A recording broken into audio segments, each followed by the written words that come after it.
Career. He's had 29 years old from Pontoise, France. He's experienced as a midfielder too. Well, that's not experience that's going to help Pacific in the slightest. What has gone wrong? Godbout takes the most of his chance.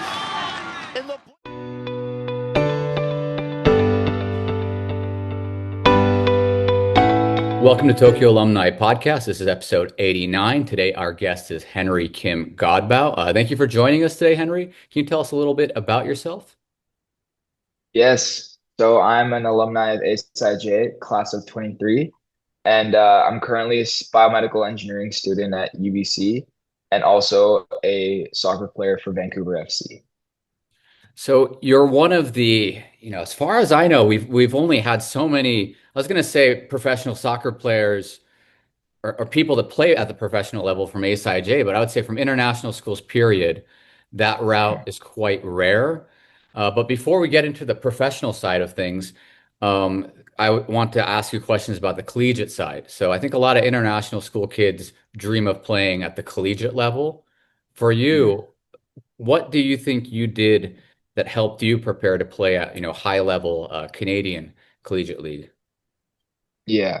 I think part of it was obviously coming up in like youth soccer.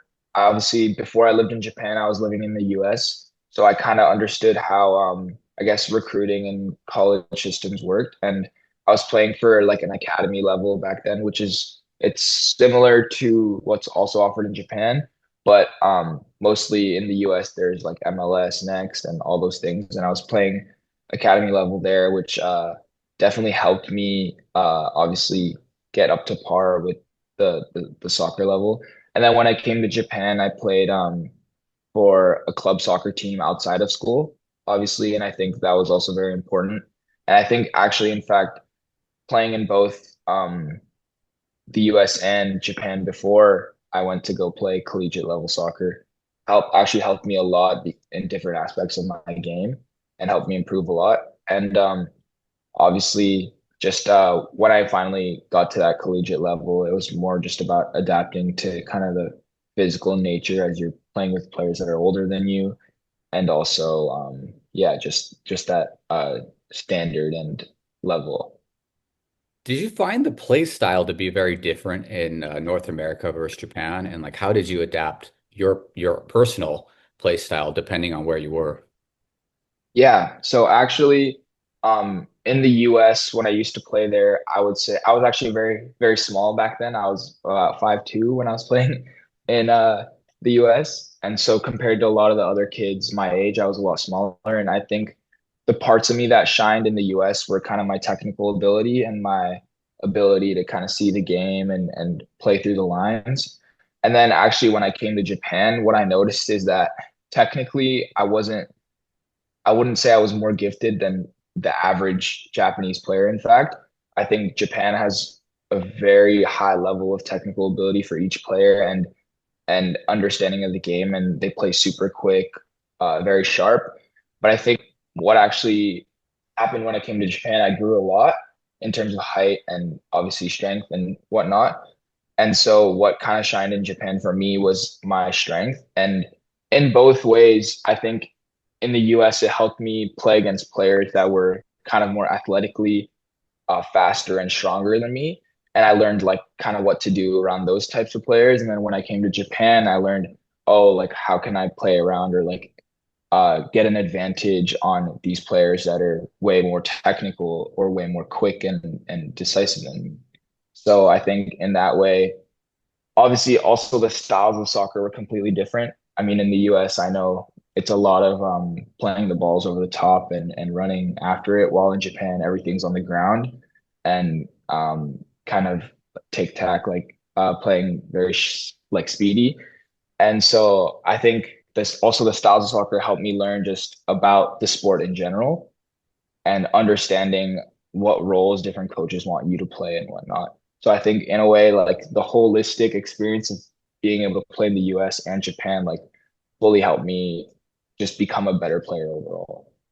It's interesting because like I feel like in schools like ASIJ, there's a lot of talk about global citizen and kind of more from the Mm. academic perspective, but it seems like that really helped you kind of being bicultural or it's really a certain degree tricultural, right? Because you also Mhm. have your Korean background, which I Yeah. want to get to a little later. But bringing it back to kind of how does an international school student play, at a high college level? You were saying you played outside a club.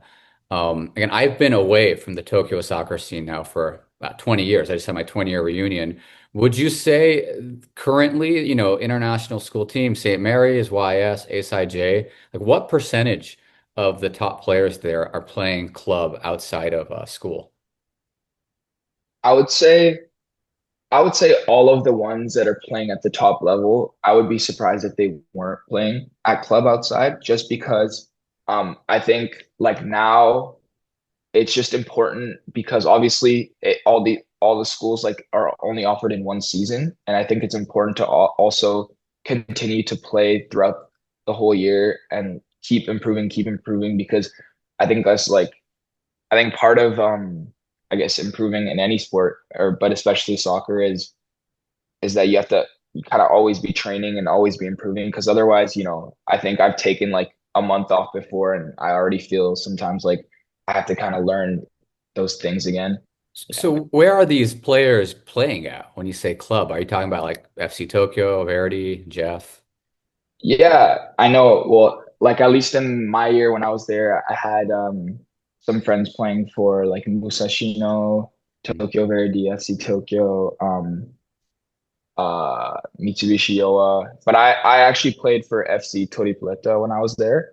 Mm. And so I think just yeah, the also because I think you get a different demographic of players as well when you're playing with Japanese club versus like ASIJ and this high school. And so I think that's also important as well. Yeah. Wow. I mean yeah, that's actually really mind-blowing from my view. So, as a reference, I played Mhm. so 2001 to 2005, and my Mhm. senior year we had one guy playing for Jeff Youth. That was it. So the Really? rest of us were all full-time ASIJ. I'm circling back to what I mentioned earlier about sort of your cultural background, Mhm. where your name is includes Kim and Godbout, right? So what was Yeah. that like being kind of like essentially I used the word tricultural earlier, which I don't know if that's appropriate, maybe TCK. There's all Mhm. these, Mhm. words out there, but for you, what was that Yeah. experience like being in America, Canada, Japan? Yeah, so actually it's really interesting because I was born in the US and I was lived there for 9 years. I was kind of raised there as well. And so that in itself was different from the rest anybody else in my family. Everybody else was born outside of the US. And then obviously my dad is my white side. He's from Quebec. And so that was kind of like the French side, much different culture from my mom's side, which was so my mom actually was born and raised in Japan. However, uh, she comes from Korean descent, so Mhm. also that mix as well. But I think for me personally, how that affected me, honestly, I think it was a very good thing. I'm glad to be able to have immersed in like all those different cultures, especially being able to have lived in both the U.S. and Japan, and now going to university in Canada. I think in that sense, I've been able to discover a lot of cultures and experience a lot of things that a lot of other people may not have experienced. What do you feel like? And I know for us, kind of TCKs and people live everywhere. When you're Mhm. like on a taxi or something and someone goes like, "Where's home?" What's your sort of immediate response to that? Yeah, so honestly, my immediate response probably depends on where I'm at currently. Interesting, But yeah. but overall, I don't like to kind of give that immediate response just because I feel like it's not that it's like shallow, but it's just so centered around one thing where I kind of like to give that full response like, oh, like, yes, I lived and grew up in the US, but I also lived in Japan for my last few years of high school. That's where both my parents live now, and I go to university in Canada now. Yeah.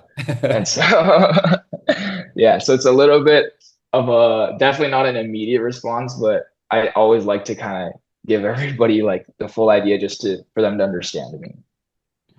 Yeah, I totally feel you there. For me, I would Yeah. answer too. The other caveat would be how long is the taxi ride, right?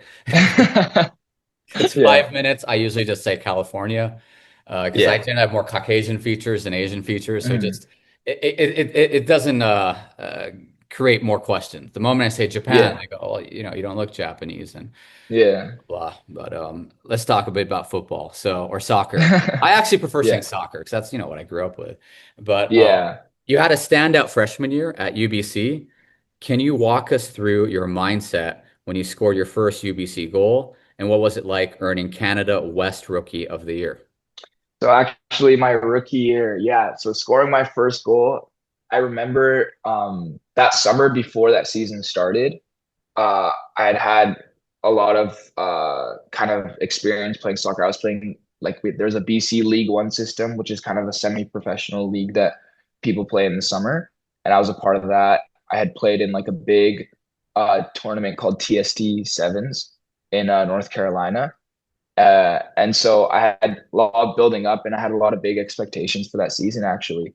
And I was going in, and I remember my first game I didn't score, and I wasn't really worried. I kind of just wanted the team to win. I was happy we were winning. And then I scored my first goal in that second game. And honestly, it was like a big surge of just not just relief, but just happiness and just a bunch of, wow, like I scored my first collegiate goal, you know? And then as the season went on, obviously I had a pretty good season, scoring a lot of goals and getting a lot of assists. And I was able to win that Rookie of the Year award, which was also awesome.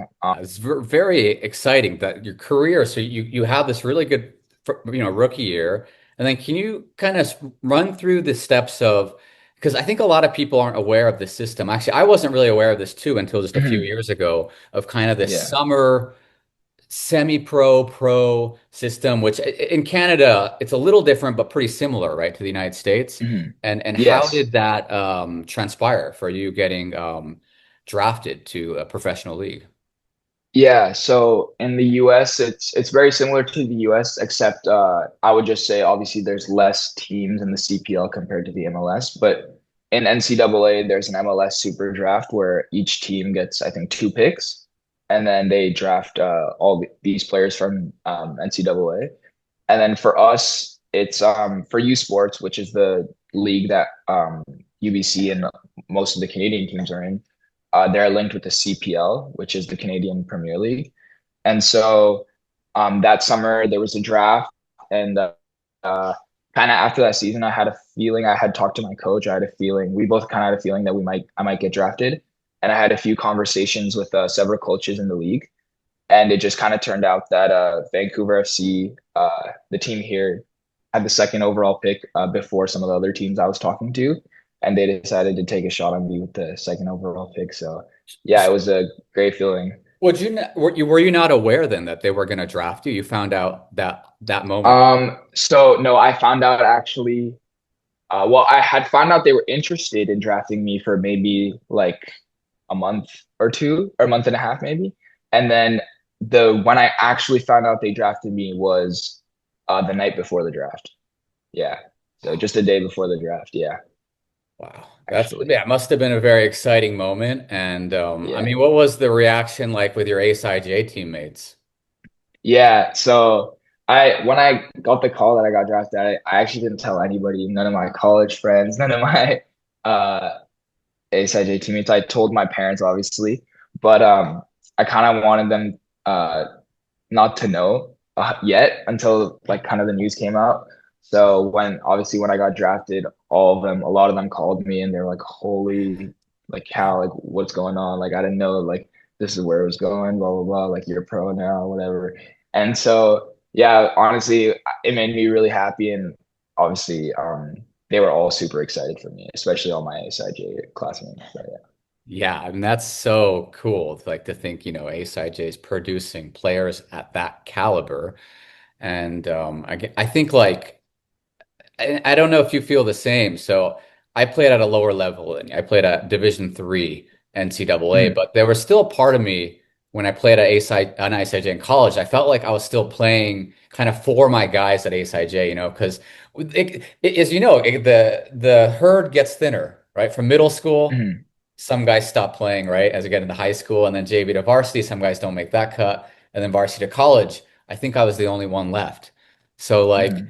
do you feel like in a lot of ways too that you're kind of carrying that mantle of your grade and of just people that you Yeah. played with at ASIJ?